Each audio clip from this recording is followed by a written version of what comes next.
Now we have our React app up and running. What if we wanted to install a design pattern such as Bootstrap? Well, the first thing we have to do is we have to install relevant libraries in order for this to work into our project.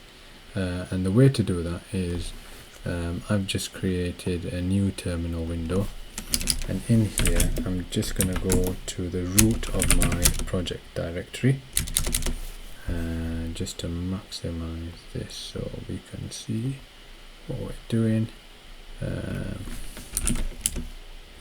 As you can see, I'm in the root of my directory where my node modules etc folder is, and in here I'm going to do npm install react bootstrap and then bootstrap. Go ahead and hit return and allow for the relevant modules to install. Once the installation is completed, there are some components that we can of course use inside of our project. However, in order for those components to work, we need to import the Bootstrap CSS file. So if we go to Bootstrap, into the dist folder, into the CSS folder, and we just make reference of the bootstrap.main.css file, we should then be able to, so if we get rid of all of this here and read it, for example, container, as you can see, it's automatically brought that in for us from the React Bootstrap library. Now I'm just going to create here a new row, and in that row we'll have a column which, unless we specify, will just take up the width of the screen. So I'm going to bring or update the import from the React Bootstrap library to include this column as well, and inside of this column we'll just spit out hello world so we can see that that is working. Now going back to our other terminal window just to see if there's any compile errors, we can then have a look at our browser as well on the right and just allow for that to compile. So that's compiled absolutely fine, and as you can see we've got hello world on the right hand side. Now of course that is a little bit bland, so that's just to give you an idea of how we can make use of those components. However, if we wanted to use some of the more common components,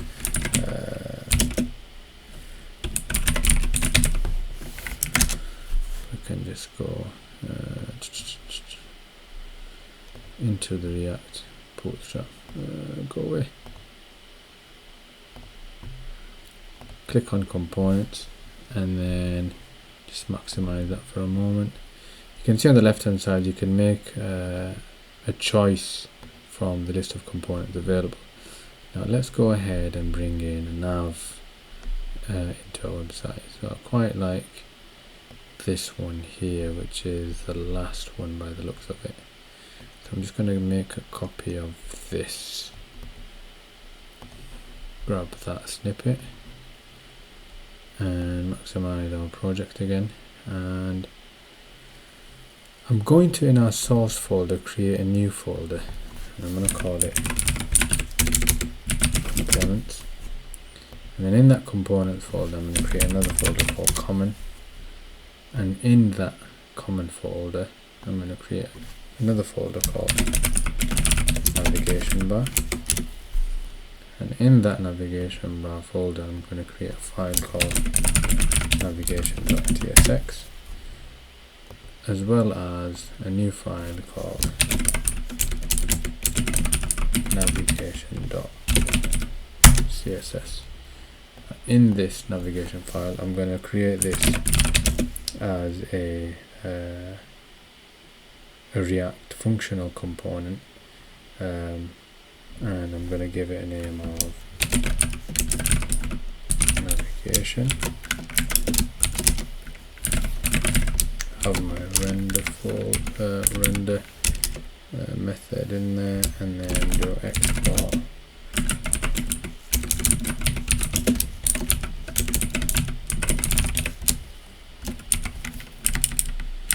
In there, I'm going to paste our navbar snippet. If we bring that in from the React Bootstrap library, as well as the container,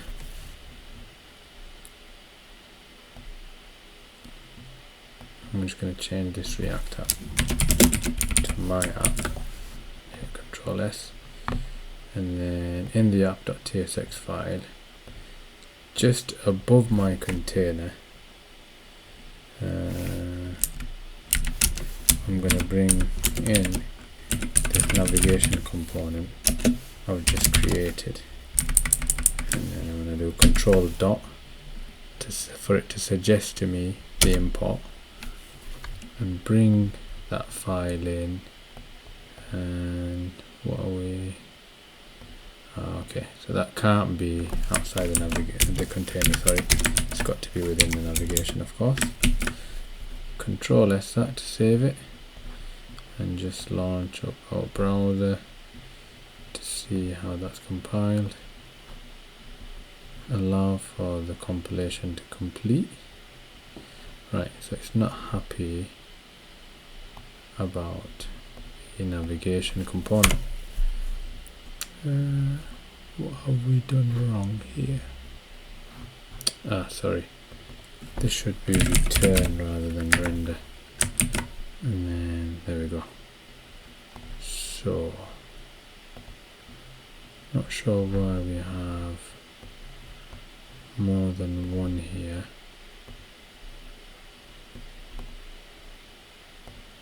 Get rid of the CSS for now. Okay, it's just a loading error.